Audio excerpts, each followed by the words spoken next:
Admiral Jinsu Park stood in the great chamber of the Galactic Council, his hands behind his back. The chamber was huge, with curved walls that reached up to a glass dome.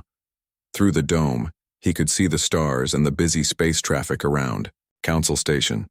50 alien species sat in their special seats, all looking down at him like he was a bug. Jinsu had been a soldier for 30 years before becoming Earth's voice in this place. He had fought in the border wars, fixed broken ships with his bare hands, and saved more alien lives than he could count. But today, none of that mattered. The human question must be settled, said Chairman Vexthul. The Vorthak leader was 8 feet tall with purple skin and 4 arms. His voice was deep and cold. Humans have become too dangerous to ignore. Jinsu wanted to laugh, but he kept his face blank. Dangerous. Humans spent their days fixing broken hyperspace lanes and cleaning up messes that other species left behind. They maintained the old machines that kept the galaxy running. They did the jobs that were too dirty, too hard, or too boring for anyone else. What danger do we pose? Jinsu asked. We have kept the peace for 50 years. A Nexari diplomat stood up. Her name was Telvara, and she had skin that looked like blue metal. Your species thinks too much, she said. You find solutions where none should exist. You fix things that we never asked you to fix. This makes other species look bad. Jinsu looked around the chamber. He saw fear in many eyes. Fear of what? Of humans working hard? Of humans being good at solving problems?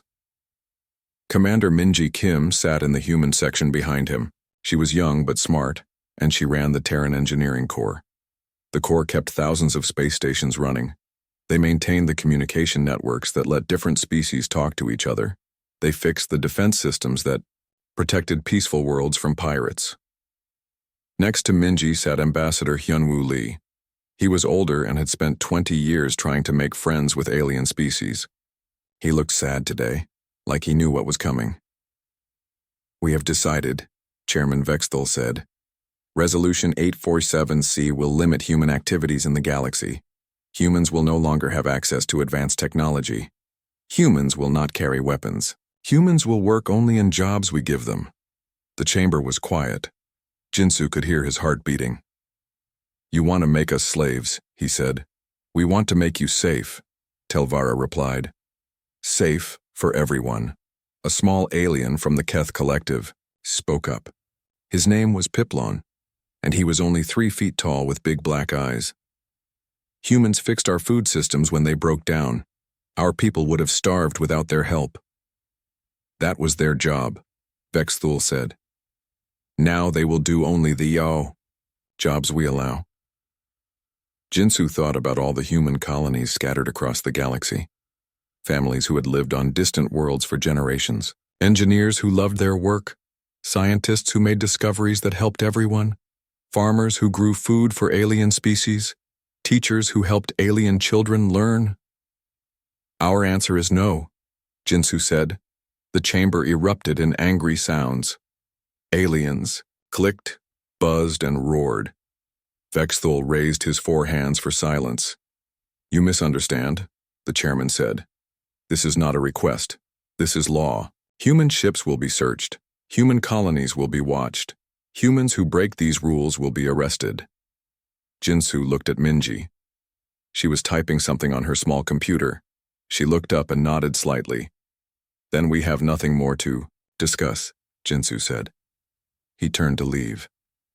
Admiral Park, Vexthul called. Your species has no choice. You need the galaxy more than the galaxy needs you. Where will you go? What will you do? You are just maintenance workers and problem solvers. Without us, you are nothing. Jinsu stopped at the door. He turned back to face the chamber. You think we are just janitors, he said quietly. You think we are just workers who fix your broken things. You never asked why your things break so often. You never asked why they work so well after we fix them. You never asked what we really understand about the technology you think is yours. He paused and looked at each alien face. You will find out, he said. Jinsu walked out of the chamber with Minji and Hyunwoo behind him. The hallway was long and bright, with windows showing the beautiful space around the station. But Jinsu did not look at the view. He was thinking about the message he would send. They rode the transport back to the human section of the station, in silence. Other species avoided looking at them. Word had already spread about the vote. In his office, Jinsu sat at his desk and opened a secure communication channel. This channel reached every human colony, every human ship, and every human outpost in known space. It was a system that humans had built and maintained themselves. No alien species even knew it existed. He typed a simple message. Operation Quiet. Exit commence immediately. The message went out faster than light, carried by communication relays that humans had built and hidden throughout the galaxy. Within hours, every human leader would read those words and know what to do. Minji knocked on his door. Sir, the engineering core is ready. We can have everything shut down in 3 months. Good, Jinsu said. Make sure nothing we built can be used against innocent people, but everything else. He paused. Let them see what the galaxy looks like without humans to hold it together. Hyunwoo entered the office. He looked tired. The evacuation ships are being prepared. The colony worlds are already packing. But sir, there are billions of humans scattered across thousands of worlds. Moving everyone will take time. We have time, Jinsu said. They think we are just workers. They think we will accept their rules and keep serving them. They do not know that we have been preparing for this day since we first joined their little club. That night, Jinsu stood on the observation deck of the human section. He watched the stars and thought about the future. Humans had spent 50 years learning about alien technology. They had fixed it, improved it, and understood it better than its creators. They had also built their own technology, hidden from alien eyes. The galaxy was about to learn what happened when the people who held everything together decided to walk away. Jinsu almost felt sorry for them. Almost. Captain Daeho Choi stood on the bridge of the transport ship New Dawn. Through the front window, he could see the last group of human families boarding smaller ships. These were the final evacuees from Kepler Station, one of the biggest trade hubs in the Outer Rim. Status report, Daeho said to his crew. All civilians are aboard, sir, replied Lieutenant Sunho Kim. The engineering teams finished their work an hour ago. Daeho nodded. 3 months had passed since Admiral Park sent the evacuation order. In that time, humans had quietly disappeared from thousands of worlds. They had packed their families, their belongings, and their secrets. But they had left something else behind. Carefully placed shutdown codes in every system they had ever touched. Dr. Sunmi Yang walked onto the bridge. She was a small woman with tired eyes, but her mind was sharper than any computer. She had led the team that planted the shutdown codes throughout the galaxy. Doctor, are your preparations complete? Daeho asked. Yes, Captain, she said. Every system we maintained now has our special programs hidden inside. When we activate them, the systems will slowly break down. It will look like normal wear and tear, but it will happen much faster. Engineer Woojin Shin joined them. He was young but brilliant with machines. His teams had spent years learning how to make alien technology work better. Now they had used that knowledge to make it fail. The hyperspace beacons will go dark first, Woojin explained. Then the communication networks. The defense platforms will shut down after that. Finally, life support systems will begin having problems. Daeho looked out at the station one more time. Kepler Station was huge, with spinning sections that created artificial gravity. Millions of aliens lived and worked there. They had no idea what was coming. Sir, Lieutenant Kim said, we are receiving angry messages from the station authority. They want to know why all the human technicians left their jobs. Tell them we had family emergencies, Daeho said. All of us, at the same time. The lieutenant almost smiled. Yes, sir. The New Dawn and her escort ships jumped to hyperspace. They were heading to a place that no alien species knew existed, a hidden system where humans had been building their real home for the past 20 years. On Kepler Station, Manager Zixtal was having the worst day of his career. The station's head engineer, a human named James Park, had quit yesterday with no notice. Today, 6 more human technicians had done the same thing. The waste recycling system had already started making strange noises. "Find me replacement engineers," Zixtal ordered his assistant.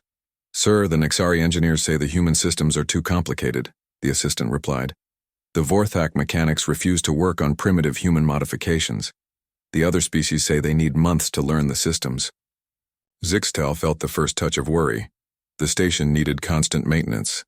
If the systems failed, on the planet Harmony, colonist Jiwoo Kang was loading the last transport ship. Harmony had been a human colony for 30 years.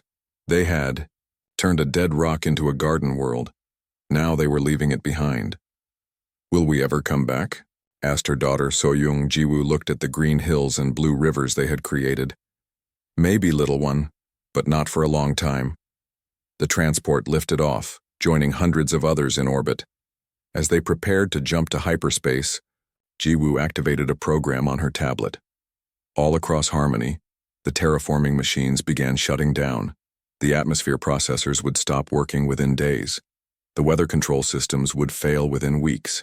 In a year, Harmony would return to being a dead world. The Galactic Communication Network carried thousands of messages every second between star systems. The network was maintained by a team of human technicians working from a secret facility. In the Vega system, their leader was communications specialist Nari Jung. "Are we really going to do this?" asked one of her technicians. Nari looked at the massive computers that kept the galaxy talking to itself. "They called us primitive," she said. "Let's see how they communicate without us." She entered a code into the main computer. Deep in the network's programming, hidden shutdown routines activated. The galaxy would keep talking for now, but each day the signal would get a little weaker, a little more unclear. Chairman Vexthul sat in his office on the council station. Reports were coming in from across the galaxy about human disappearances.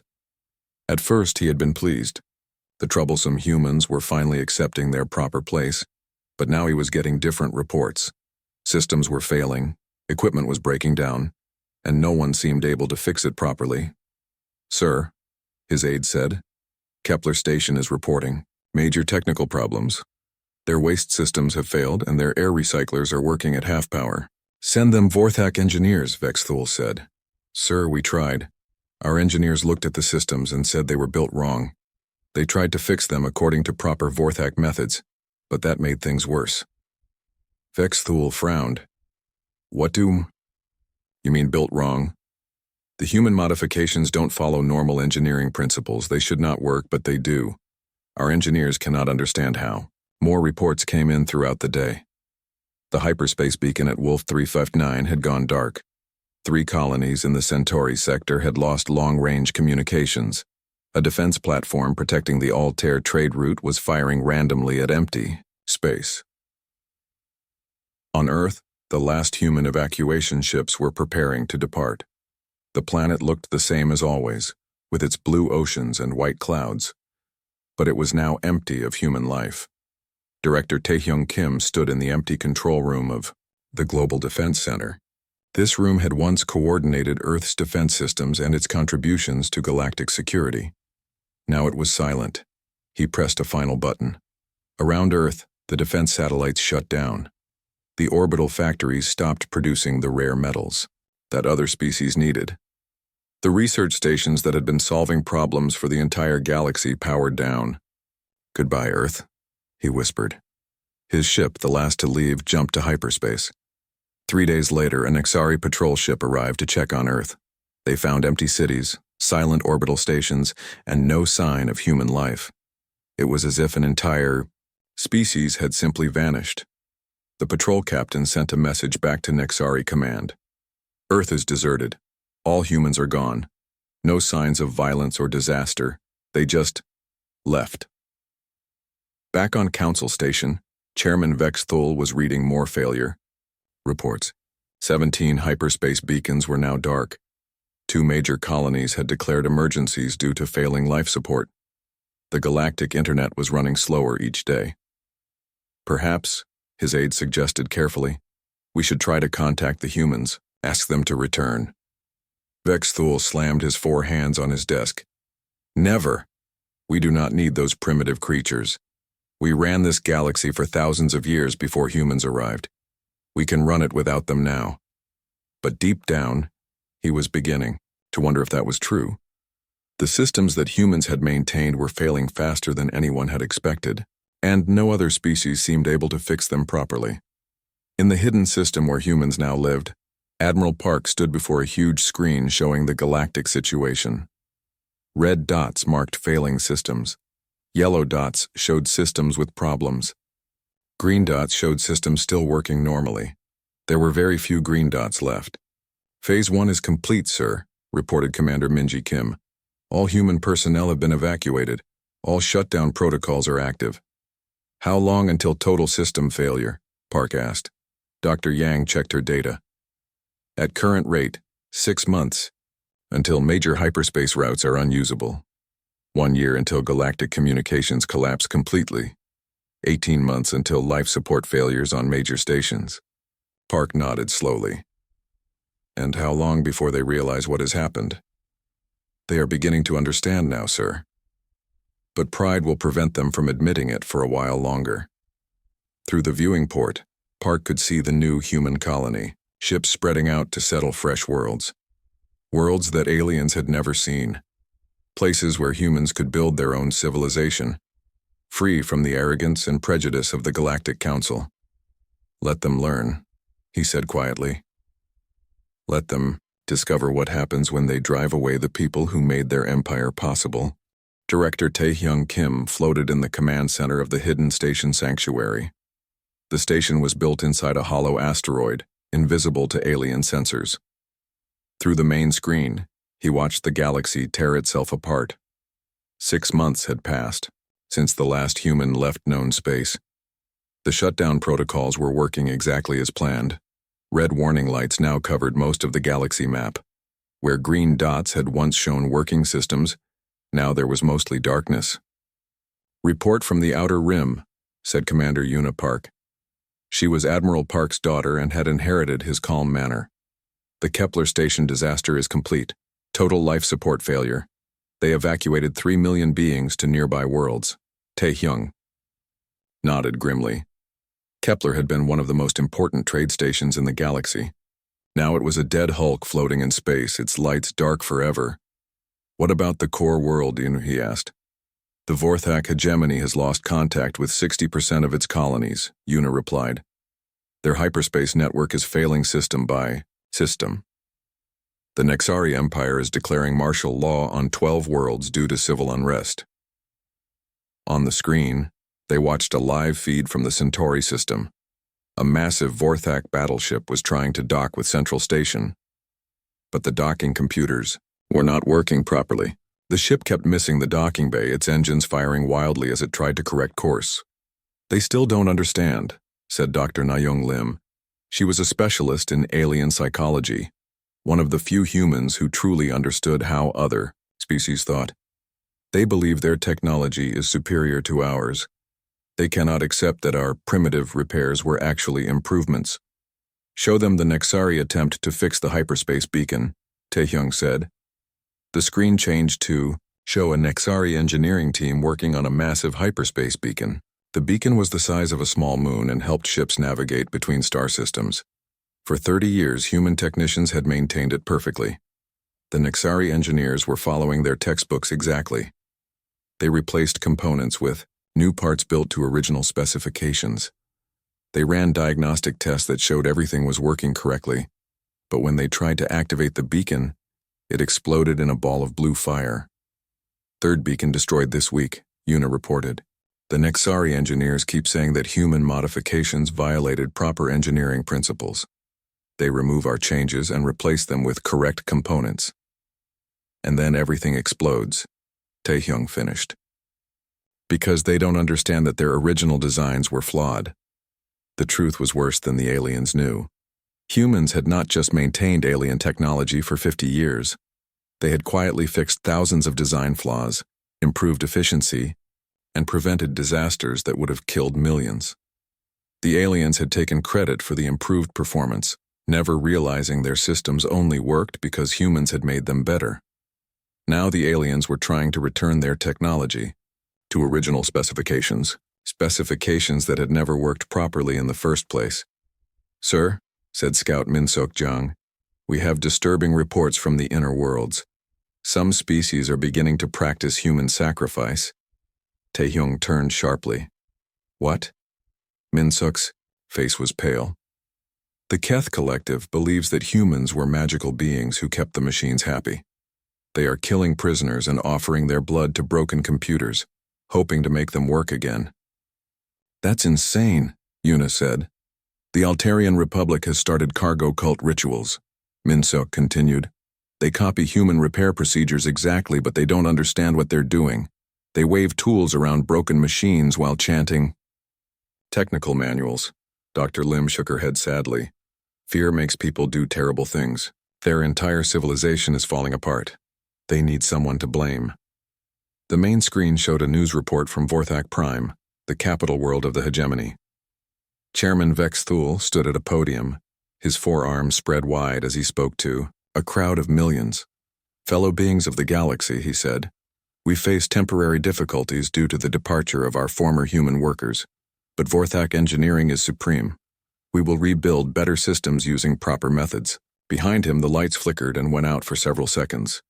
When they came back on, half the screens in the background were showing error messages.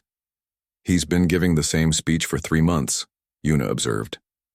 "Each time, more systems fail during his presentation. The Vorthak have lost 30 colonies to system failures," Taehyung said. "Their shipyards can't build new vessels because the construction robots don't work anymore. Their food distribution network has collapsed because the transport scheduling. Computers are broken." A priority message arrived from one of their scout ships. The message showed footage from the planet Harmony, the former human colony. The world that had once been a green paradise was now a brown wasteland.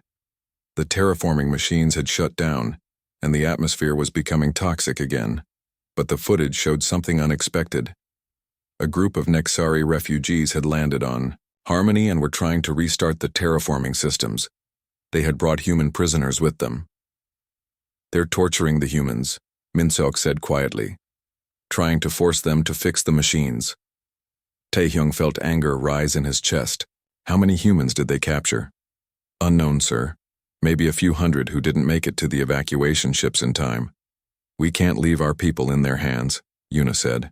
"Agreed," Taehyung replied. "Prepare a rescue mission. Make it quiet."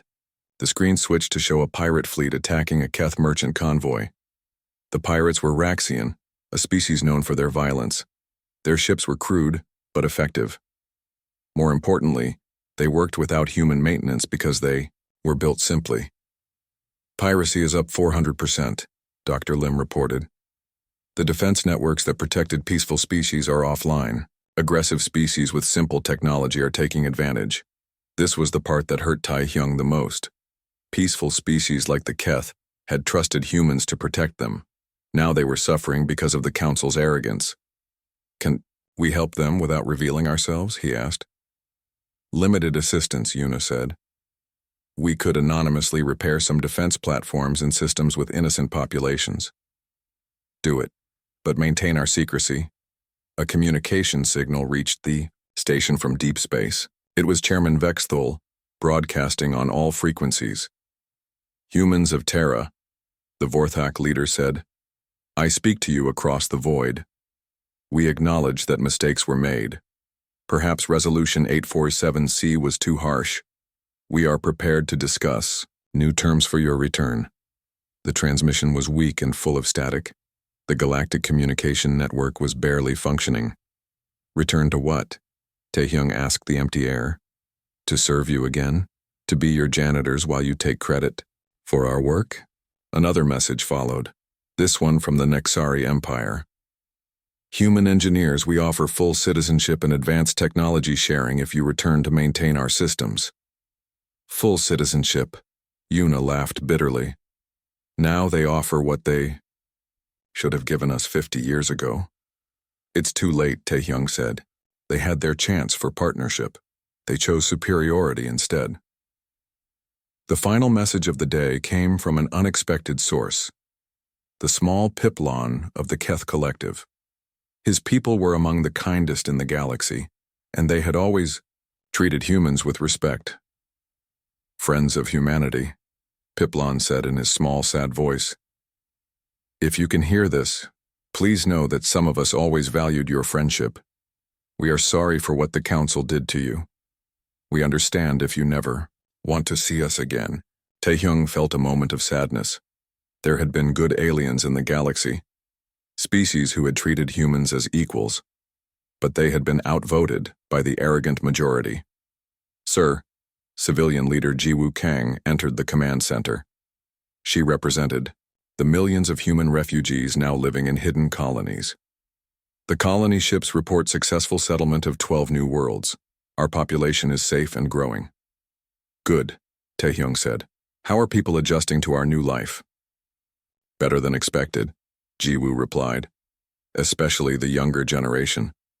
They see this as an adventure, not an exile. Through the viewing port, Taehyung could see human ships moving between their hidden worlds. Children who had never known alien oppression were growing up free. Scientists were making discoveries without having to share credit with alien supervisors. Engineers were building marvels without being called primitive. Maybe leaving the galaxy behind was not a loss. Maybe it was a gift. The galaxy is learning its lesson, he said quietly. Soon they will understand what they threw away. General Seokjin-oh stood at the observation deck of the stealth ship Silent Watch. 1 year had passed since humanity's exodus, and he was documenting the collapse for the history books. What he saw through the ship's sensors made him sick to his stomach. The Vorthak system of Kilvara was dying. Once home to 2 billion beings across 4 planets, it was now a graveyard. The planets had lost orbital control when their positioning satellites failed. 2 worlds had crashed into each other 3 months ago. The debris field still glowed with radiation. How many dead? He asked his aide, Lieutenant Hana Yu. Estimated 1.7 billion, sir. She replied quietly. The survivors are fighting over the remaining ships. Seokjin recorded everything. Someone had to witness this. Someone had to remember what pride and arrogance had cost the galaxy. Dr. Nayoung Lim's voice came over the intercom from the research section. General, you need to see this. We've intercepted communications from 12 different species. They're all showing signs of complete social breakdown. Seokjin made his way to the research lab. Dr. Lim was a thin woman with gray hair who had spent decades studying how alien minds worked. Now she was watching those minds break under pressure. Show me, he said. The main screen displayed a collection of alien communications. The first was from a Nexari colony world called Praxis 7. The planetary governor was screaming at his engineers.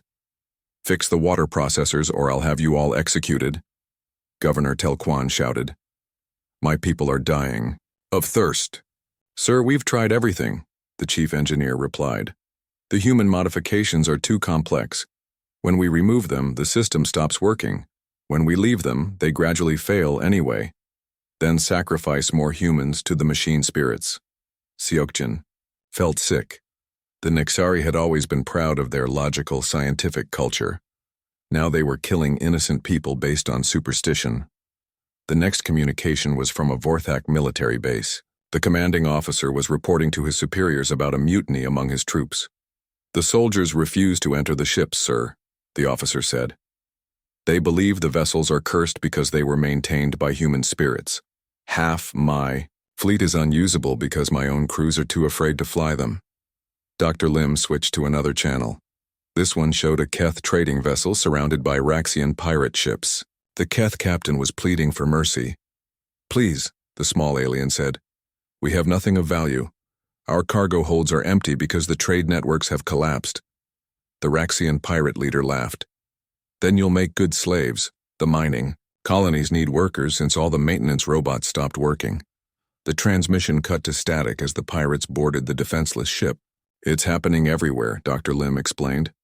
Peaceful species are being enslaved or killed by aggressive ones. The defense networks that protected them are gone. The law enforcement systems have failed. It's becoming a galaxy ruled by whoever has the biggest guns. Scout Minsuk Jang materialized on the bridge, fresh from a reconnaissance mission to the core worlds. His face was pale and drawn. Report, Seokjin ordered. The Galactic Council has dissolved, sir, Minsok said. Chairman Vexthul was assassinated 2 days ago by his own people. They blame him for the human exodus. Who's in charge now? No one, sir. Each species is retreating to their home systems. The ones that still have functioning home systems. Some species have gone completely extinct. Seokjin sat down heavily. Extinct? The ethereal collective depended entirely on their orbital cities, Minsuk explained. When the cities lost power and crashed into their home star, the entire species died with them. The crystalline minds uploaded their consciousness into quantum computers. When the computers failed, they all went insane. The silence in the room was heavy. Billions of beings dead because their leaders had been too proud to treat humans as equals. There's more, sir, Minsuk continued. We've intercepted some disturbing transmissions. Several species are planning to launch attacks on each other, blaming them for the human disappearance. Show me, Seokjin said. The screen displayed a secret military communication from the Draconian Empire. General Azexneth was addressing his fleet commanders. The Nexari hired the humans to sabotage our technology, he declared. That's why only their systems are still partially functional. We must strike first before they finish destroying us. Another communication showed Nexari Admiral Kivana making a similar accusation about the Draconians. It's chaos, Dr. Lim said. Species that worked together for centuries are now at each other's throats. They can't accept that their own arrogance caused this disaster. A priority message arrived from Director Taehyung Kim back at Sanctuary Station. Seokjin opened it immediately. General O, the director's voice said, we have received multiple requests for assistance from individual aliens.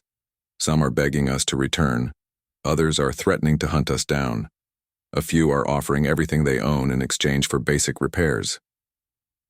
The message continued. We've also detected a disturbing trend. Some aliens have begun worshipping humans as gods. They've built shrines out of broken human tools and are praying to them for salvation. Seokjin shook his head. From slaves to gods in 1 year. These aliens really don't understand the middle ground. Lieutenant Yu handed him another report. Sir, this came from the Altair system. It might interest you. The report described the final transmission from Altair Station, once a major hub for scientific research. The station had been staffed by thousands of alien scientists working on advanced projects. Now it was sending its last message before power failure. To any human vessels that might receive this, the message began. This is Dr. Zik Solon of the Altarian Research Institute. We finally understand what you did for us. Our arrogance blinded us to your true contributions. We reviewed 50 years of records and found that every major breakthrough, every successful project, every life-saving discovery had human fingerprints on it. The alien scientist's voice cracked with emotion. You didn't just maintain our equipment, you improved it. You fixed flaws in our designs that we never even knew existed. You prevented disasters that would have killed millions. And we called you primitive. The message continued. The station is failing now. Our reactors will shut down in hours. But before we die, we want you to know, some of us finally understand what the galaxy has lost. We're sorry it took the end of everything to make us see the truth. The transmission ended in static. Seokjin stared at the screen for a long moment. Too little, too late, he said finally. Dr. Lim pulled up a galactic overview map, where once there had been thousands of green lights representing thriving worlds, now there were mostly red warnings and black voids. Estimated total casualties are approaching 50 billion, she reported. Entire sectors are now uninhabitable. The hyperspace network has fragmented into isolated clusters. Some species have been reduced to Stone Age technology levels. What about the innocent species? Seokjin asked. The ones like the Keth who always treated us fairly? We've been secretly helping them, Lieutenant Yu replied. Anonymous repairs to their defense systems, food shipments to their colonies, medical supplies, but we can't save everyone. Another transmission arrived, this one broadcast on all remaining channels. It was from the remnants of the former Galactic Council, now calling itself the Survivors Alliance. Humans of Terra, the message began. We surrender, we admit our mistakes, we acknowledge your superiority. Please return and save us. We will give you anything you ask for. Technology, resources, entire worlds. Just please don't let the galaxy die. Seokjin turned off the transmission. 50 billion dead, and now they want to negotiate. Sir, Minseok said carefully, some of our people think we should help the innocent populations. Children who had nothing to do with the council's decisions are dying. I know, Seokjin replied, and we are helping them when we can without revealing ourselves, but we won't go back to being the galaxy's servants. Through the viewing port, he could see the dark space where the Centauri system used to be. The system's star had gone nova when its containment systems failed. 6 worlds and 15 billion beings had died in minutes. Document everything, he ordered his staff. Future generations need to understand what happened here.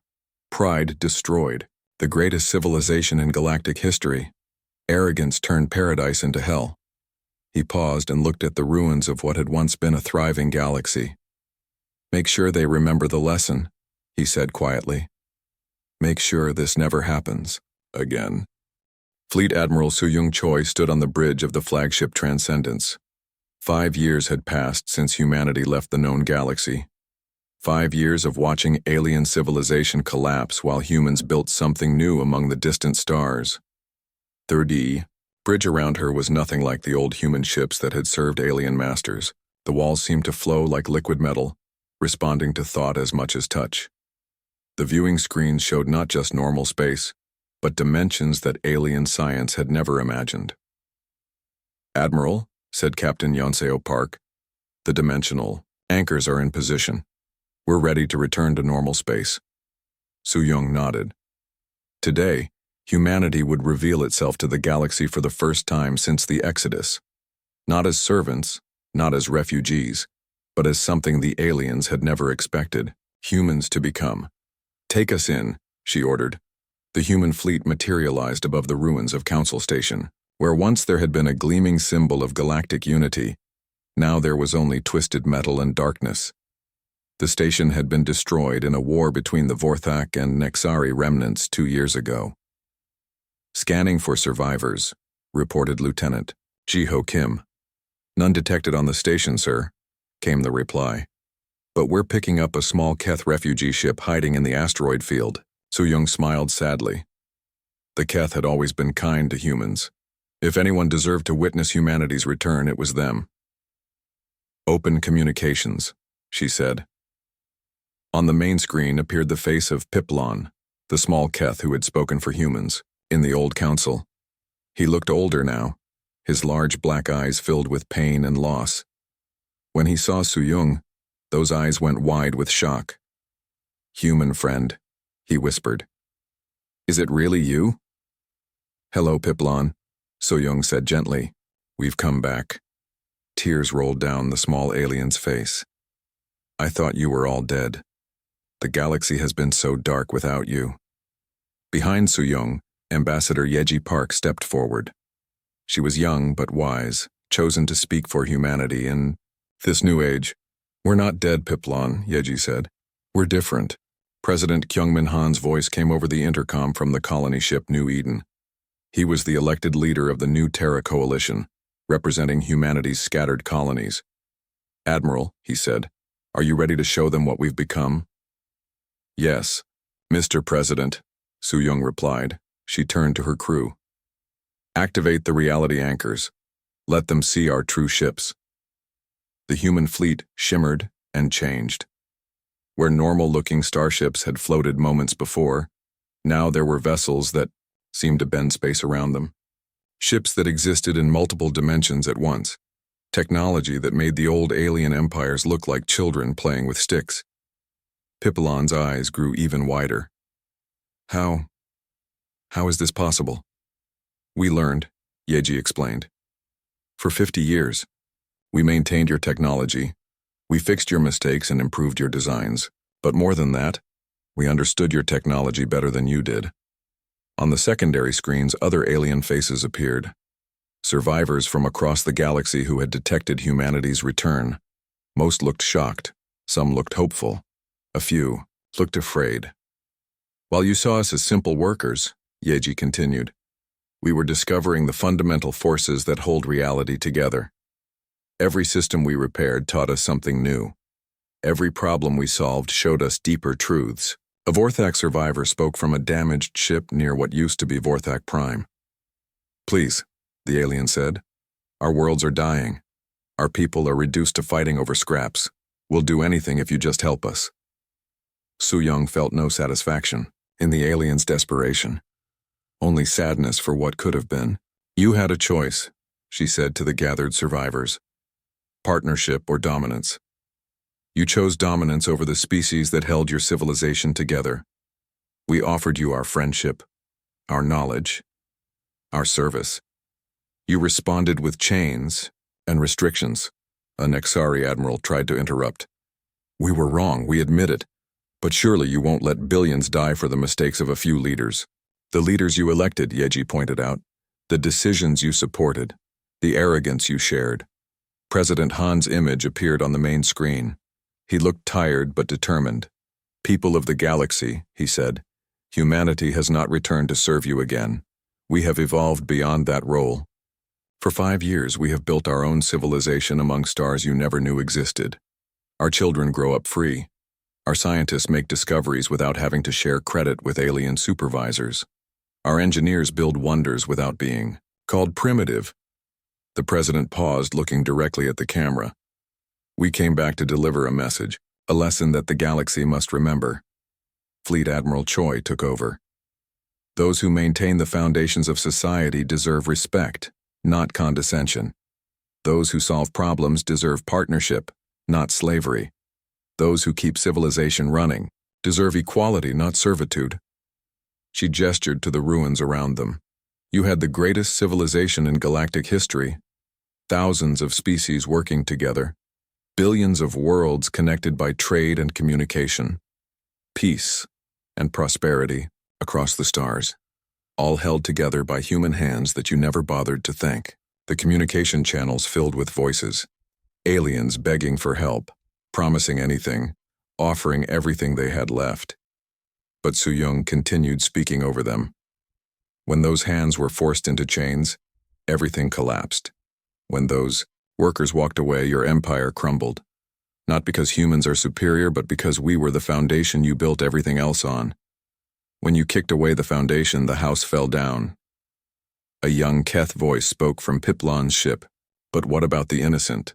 The children who never voted for those laws?" This question brought pain to Su-young's face. "You're right," she said. "There are innocent beings suffering for choices they never made."